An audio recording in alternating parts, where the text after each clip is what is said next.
I have a book in my office that just remind me to show you next time you're there. It's on the cover. It says, "You won't believe this shit," and it's just these.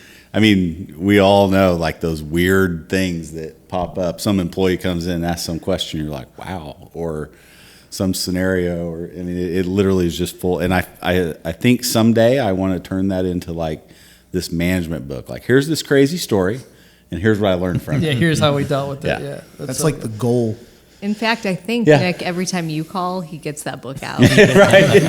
Yep. I just keep it handy when you call me. Yeah, like what? What happened? Why? Right. So you Nick's brought- book is a joke book. My book is no book. That's the problem. I'm just winging it every day. So every day you go to work and there's a problem. And so depending on where you are in your career and how much money you can throw at something, you have to decide if you're going to solve or if you're going to settle. So before we had moved from our old facility, which was only about 3,500 square feet, to our new one, which is 13,000, there were a lot of decisions that there was nothing we could do about it. We were trapped in this little building. And so you just can't keep circling the drain on some of this stuff. But it doesn't mean it was a bad idea. So I would decide to just settle for now. So I would write that idea down in the Plan B book. And then when I moved into my new building, like within a year, I executed most of that book because now I had the space and now it made sense to solve. Yeah, that's cool. I like that framework you use. And I joke about not having a book. I'm always reading a book. Can you read? I can read. Yeah. Okay. If there's lots of pictures, it's really helpful for me.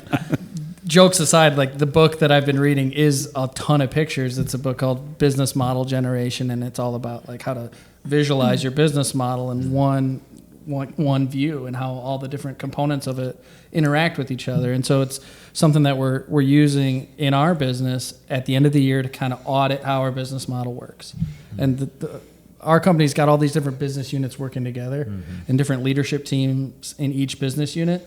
And so we're taking the time to like make sure we understand the current state of these business models, how they're producing a real result. Like that's where the CLA folks come in and help you see, okay, this business model produces this financial performance. And then are there adjustments we can make to the business model next year to like maybe change some things and challenge the status quo? Because I think what we're learning in our business right now is like you can bust your ass like crazy, and if you have a dysfunctional business model, like it's not going to get you anywhere.